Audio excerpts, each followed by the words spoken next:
Un ícono, una leyenda de la comunicación en nuestro país. Bueno, yo pasé mucho trabajo. Me puso un fusil en la cabeza. La última víctima de los 12 años me cayó en los brazos. Tenía 18 años, que no sabe ni por qué murió ni nada. No dijo ni ahí, me cayó en los brazos. Fue tan impactante para la República Dominicana, al país, para Bonao. Wow. Todo el mundo quería estar en La Voz del Yuna, pero hay del locutor que se equivocara. Una dictadura, imagínate, no había más nada. Lamentablemente estamos viviendo ahora una etapa que lo que da es vergüenza. Oye, son cosas terribles realmente. No. Si no se preparan, si no leen, si no estudian, lamentablemente usted se quedó atrás.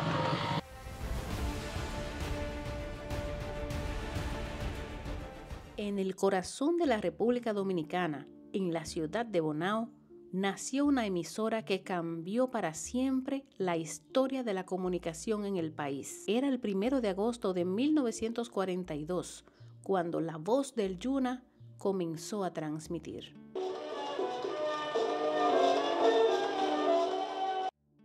No te lo pierdan, este gran documental, todo lo que te traemos sobre la historia de la radio de la República Dominicana. Lo que tanto ha impactado a nivel de telecomunicaciones y a nivel de arte en la República Dominicana, el Caribe y el mundo tiene un origen. Y aquí te vamos a narrar cómo inició La Voz del Yuna.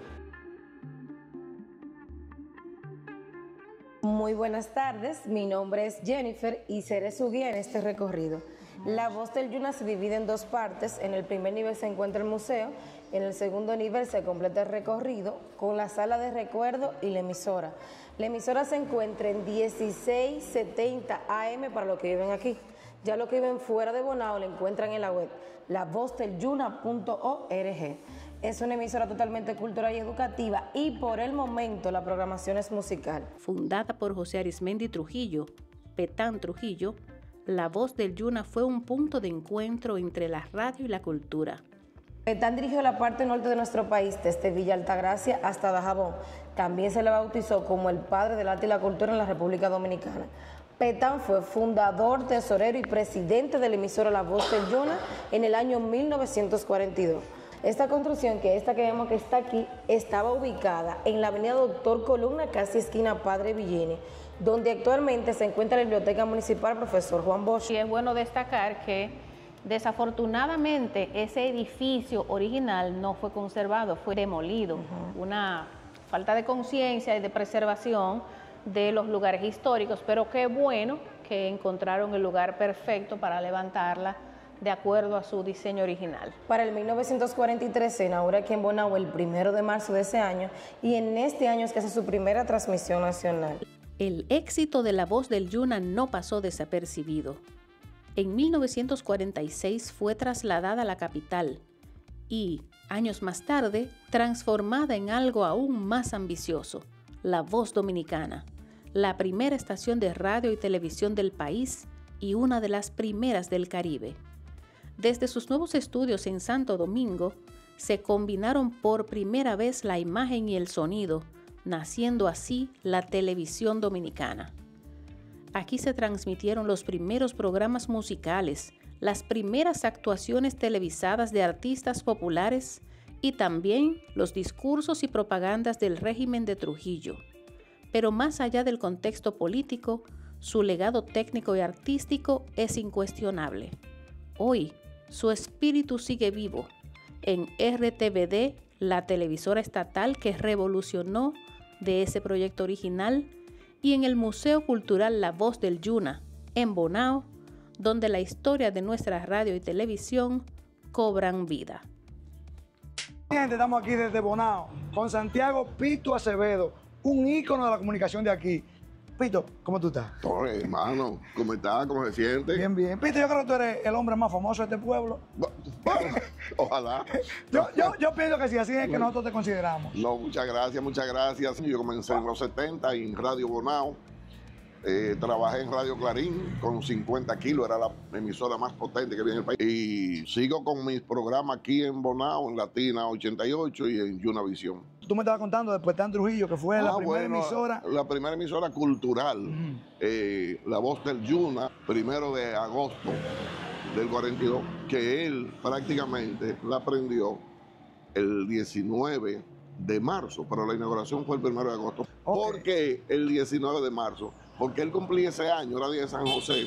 Él quitó la fiesta patronal en honor a San Antonio de Padua y para él mismo rendirse honor, él puso las fiestas patronales de San José. O sea, él se llamaba José Arismendi Trujillo Molina Petán y entonces quitó a San Antonio. Se puso él. Desde sus estudios surgieron figuras legendarias como Casandra Damirón, Luis Calaf y José Manuel López Balaguer, pero su influencia traspasó las fronteras. Luis Calaf fue un gran compositor, guitarrista y cantante dominicano. ¿Saben cuál es el merengue de la mangolina?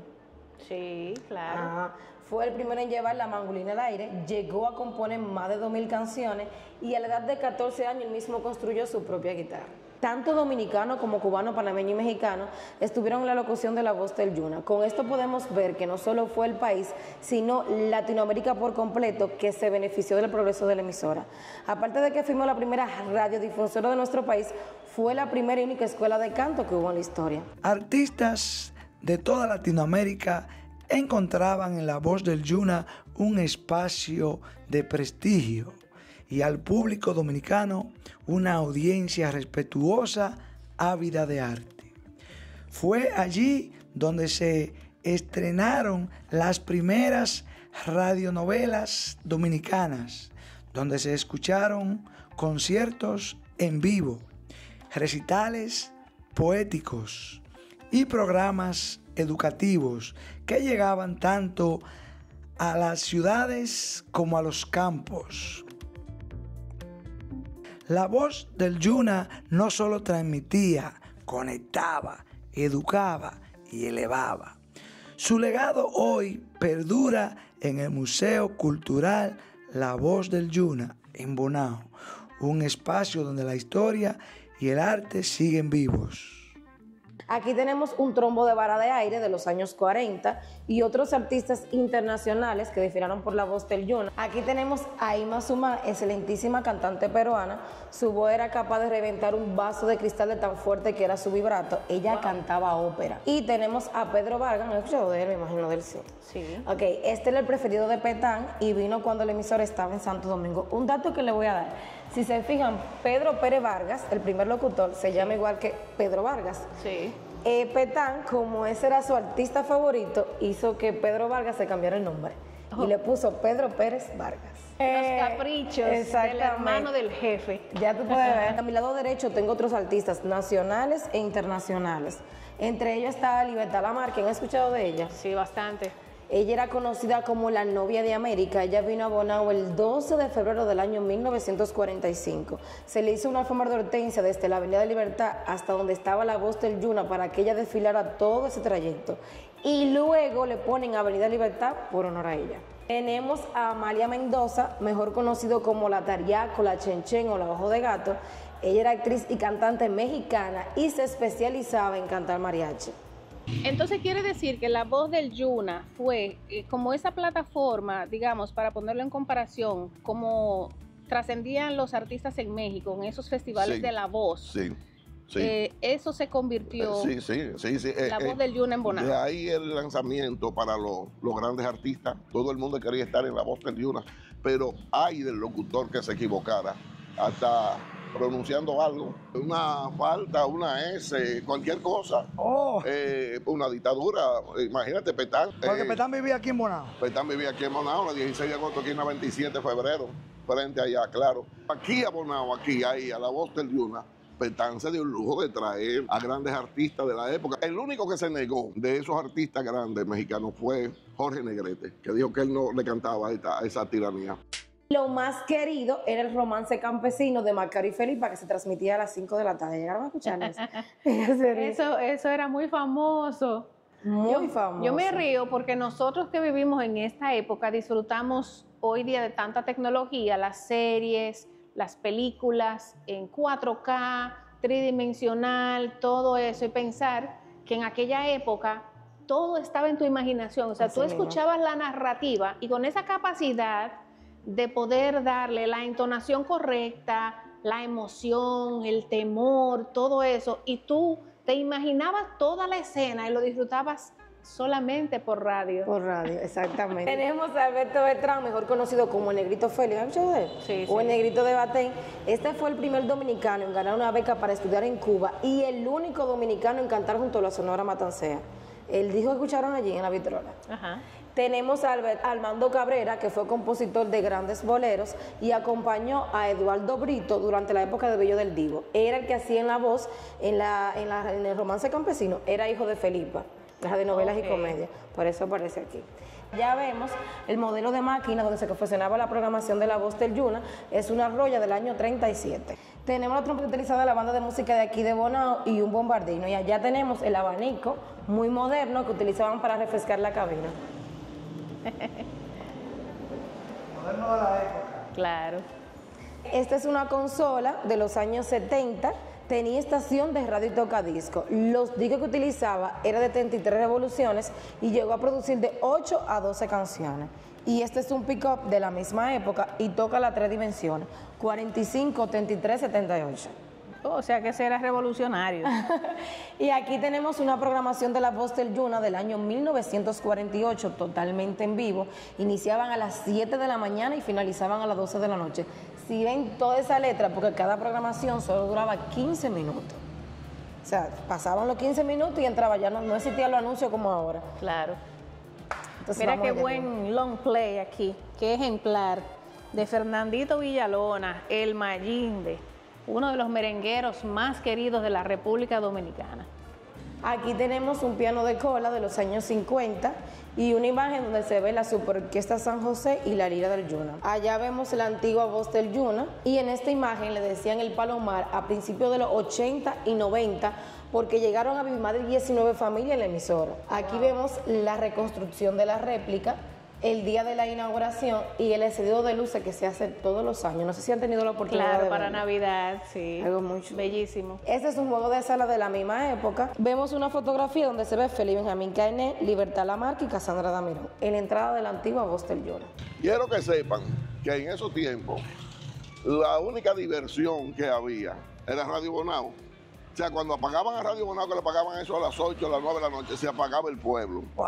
Realmente, sí, no había más nada. La gente en el sector, había en los barrios, había una gente que tenía una televisión, una gente. Pero radio tenía todo el mundo y había que escuchar obligado a Radio Bonao, porque no había más nada. ¿Cómo era que se narraba la pelota, la Grande Liga aquí? Había un equipo que se llamaba Teletipo en las emisoras y en los periódicos. Estamos hablando de 1950 por ahí. No, más para acá. Más para acá, 70 por ahí. Sí, el Teletipo era un aparato que iba conectado con las agencias internacionales de prensa y ellos iban enviando toda la noticia que estaban pasando en el mundo. No había facilidad de transmitir los juegos de pelota de Grandes Ligas directo, no había forma. Quedaban No un se hilo, lo escuchaba. anotaban y ellos lo narraban. No, el teletipo lo iba escribiendo, rolling acción. Cuando pasaba ese inning, entonces ellos cogían el papel y narraban Como si fuera en vivo ahí como si mismo. hubiera sido en vivo. Y el que lo escuchaba decía, no, pero ellos lo están viendo, ellos no lo estaban viendo. Oh, fresco. Ya había pasado el inning, era escrito que estaba. Hablemos de tu origen en la radio. ¿Cómo llega Santiago Pito Acevedo por primera vez a la radio? Ay. Eso fue a mediados de los años 70. Estamos hablando ya de 50 años, realmente. Que bueno, mi trayectoria ha sido reconocida por el Círculo de Locutores Dominicanos, el Colegio de Locutores Dominicanos. Ha sido reconocida. A mí se me dedicó la gala al mérito que realiza Acroarte, eso fue en el 2023. Pero también hace 2 años la Cámara de Diputados me hizo un reconocimiento a solicitud del diputado Norberto Ortiz. Pero ahora, en los próximos días, tan cerca como la próxima semana, el Senado de la República me tiene un reconocimiento también a solicitud de Héctor Acosta, el Torito.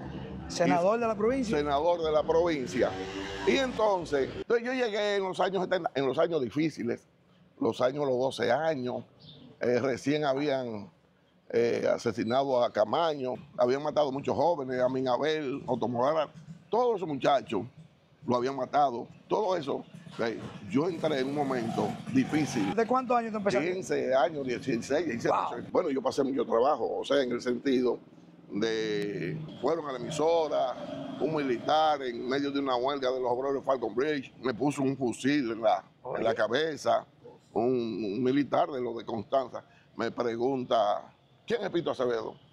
Yo asustado, digo, bueno, pero parece que no me conoce, digo, déjame buscárselo, y todavía me está esperando. A mí, la última víctima de los 12 años me cayó en los brazos, fue el mismo 16 de agosto de 1978, cuando iba a subir don Antonio Guzmán ese día a las 10 de la mañana.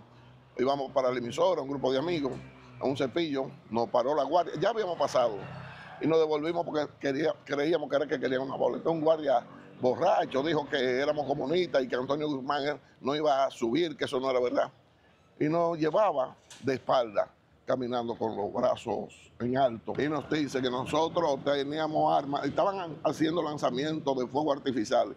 Y él decía que los tiros que estaban era la celebración de que Balaguer se iba y que Guzmán iba a asumir el poder. Entonces, cuando íbamos caminando, alguien pasó y dijo, Pito Acevedo. Y él dijo, ¿cuál es Pito Acevedo de ustedes? A los 5. Nos quedamos callados toditos. Y en el camino, él hizo un disparo. Él pensaba que era mí. Se lo dio al joven que iba al lado mío. Tenía 18 años. Que no sabe ni por qué murió ni nada. No dijo ni ahí, me cayó en los brazos. Pero ¿por qué tú piensas que buscaban tu cabeza? Bueno, porque ya en ese tiempo defendía el acuerdo de Santiago, el acuerdo de Santo Domingo, como candidato. Me tocaba atacar los 12 años Balaguer, años de mucha represión. Esta es una consola del año 1960. Esta fue donada por Radio Televisión Dominicana. Esta es la cabina de La Voz del Yuna del año 1948, la caseta de La Voz del Yuna y la réplica actual, o sea, la H1Z1, donde está el transmisor, que está como a 20 minutos de aquí. Tenemos la emisora, tiene capacidad para ser locutores, un control master y un pequeño estudio de grabación. Ok, esta es la sala de recuerdo. Tiene capacidad para 42 personas. Aquí se hacen charlas, presentaciones de libros y cosas así. Vamos a ver un video de 8 minutos y medio donde redacta la historia de La Voz del Yuna hasta el traslado a Santo Domingo. Pito, ya prácticamente terminando y gracias por tu tiempo. No, gracias a ustedes. Te quiero preguntar, porque tú has vivido toda la época de la comunicación. Sí. ¿Qué tú piensas? ¿La radio y la televisión tradicional han tenido una baja con esto del internet, de lo nuevo? Sí, indudablemente. Fíjate que los canales de YouTube se han metido en la competencia de una forma, inclusive mucha gente por aquí, por el país, porque ustedes viven fuera, pero están al tanto de la situación, han dejado los programas en los canales, medios tradicionales para irse a YouTube.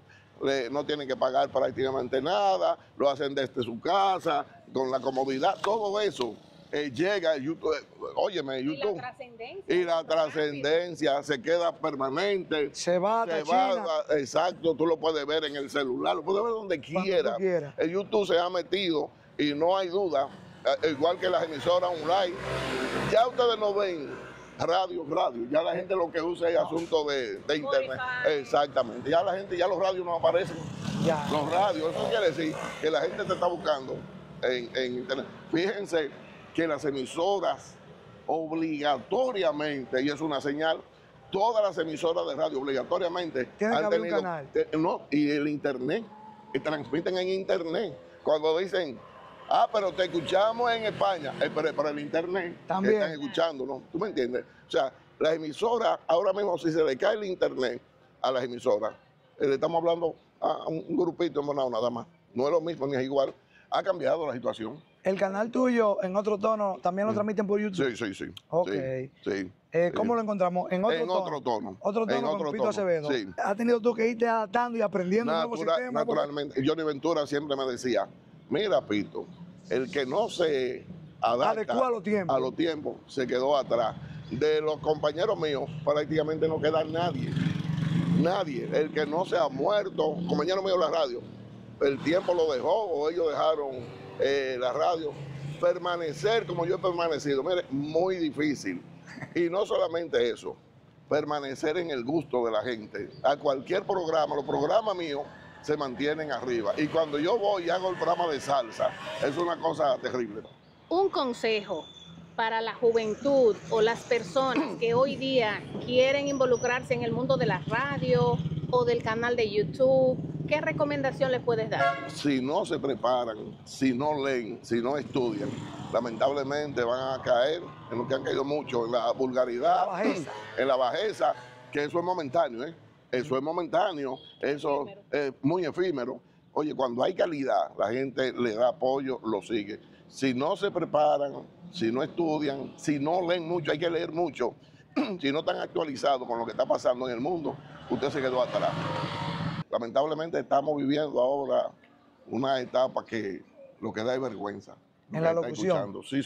En la televisión y en la radio y en la televisión. Ver muchachas que uno conoce, que en busca de view y de like, de vaina. Haciendo cosas fuera de lugar. Fuera de lugar. Oye, son cosas terribles realmente. No. Y eso es lo que está vendiendo. Pito, pues es otra cosa. Tú eres de los comunicadores que tienen mejor relación con las grandes figuras de la República Dominicana, ¿eh? Así es, sí, porque eso viene desde hace muchos años, de aquellos tiempos en que las emisoras, por ejemplo, aquí en Bonao ahora solo Radio Bonao, y yo era, qué sé yo, lo llamaban DJ en esos tiempos, uno de los más populares, ellos siempre me buscaban. Fernando Villalona y yo somos dos hermanos, yo no Entura y yo, imagínate. Oye. Anthony Ríos era mi hermano. Y esos grandes artistas han sido siempre, nos hemos llevado muy bien. Bueno, hablando cómo tú entras también a Acroarte, ¿cómo se dio eso? Bueno, yo soy como hermano que ayer estaba aquí, estaba compartiendo conmigo y con el Torito, mi gran amigo José Cáceres. José fue fundador y uno de los primeros presidentes de Acroarte. Él insistía, yo le reportaba a Arte Nacional en el radio, el programa que él tenía en la capital, y él decía, pero oye, tú estás dentro de los medios, de la farándula, y él me convenció, y me realmente, yo he sido 7 veces ya directivo de Acroarte. ¡Wow! Sí. ¿En qué año entraste? Finales de los 90, 98, por ahí, cerca del 2000. ¿Por qué tú dices 7 veces? Porque hacen elecciones para eso. Hacen elecciones. Ah, que no es de que yo quiero ser. No, es con elecciones. Oh, que la gente selecciona una plancha, 2 planchas, 3 planchas, y la gente vota por la que considere. Pito, pues muchísimas gracias por tu tiempo, por narrarnos esta historia de vida, un ícono, una leyenda de la comunicación de nuestro país, no solo de Bonao. Porque tú, es verdad, es lo que digo, en la capital de Bonao, ¿quién es que conocen? Sí. Sí. Así A Pito Acevedo. Sí, así es. Ahí está. Cualquier comentario que le quieran hacer a Pito Acevedo, nos lo ponen en la caja de los comentarios, por favor. Pito, y gracias por tu tiempo y para adelante. Y Lonca, yo la quiero mucho. Ay, sí. Es como una hija mía. Ya lo sabes. Sí. También, mi gente, debemos mostrarle que también aquí es un paseo de las estrellas. Claro. Tipo Hollywood, míralo ahí. Claro, María Cristina Camilo. Maíta. ¿A quién más tenemos? Luis Terror Díaz. El compositor de Sergio Vargas era. Y de muchísimos. De otros, sí. Sí, de muchos. Nuestro artista plástico. Cándido Vidó. Por aquí tenemos la estrella Cassandra Damirón, una gran estrella dominicana. Y la voz del Yuna. Claro. Que el inicio de las estrellas. Esta es la réplica de la voz del Yuna en Bonao City. Míralo ahí. Claro. Y aquí la placa. La voz del Yuna. Aquí funciona el edificio de la emisora cultural y museo La Voz del Yuna 1670 AM, la cual funcionó en los años 1942 al 1946 en esta ciudad de Bonao y cuya réplica fue inaugurada el 1 de agosto del año 2015 con la presencia del señor presidente de la República, licenciado Danilo Medina, gestionada y construida por el senador Félix Nova Paulino en la ciudad de Bonao, provincia Monseñor Noel, República Dominicana. Espero que este mini documental sobre la historia de la voz del Yuna, la primera historia cultural de la República Dominicana, te haya encantado. Eso esperamos y que cuando tengas oportunidad vengas, aprecies esta recopilación de objetos originales, dignos de la época, para que tengas un mejor entendimiento de lo que esto representa en nuestra historia. Cuidado si tú eres de Bonao y no has venido a visitar la voz del Yuna, ¿eh? Ya tú sabes, bye bye. Bye bye.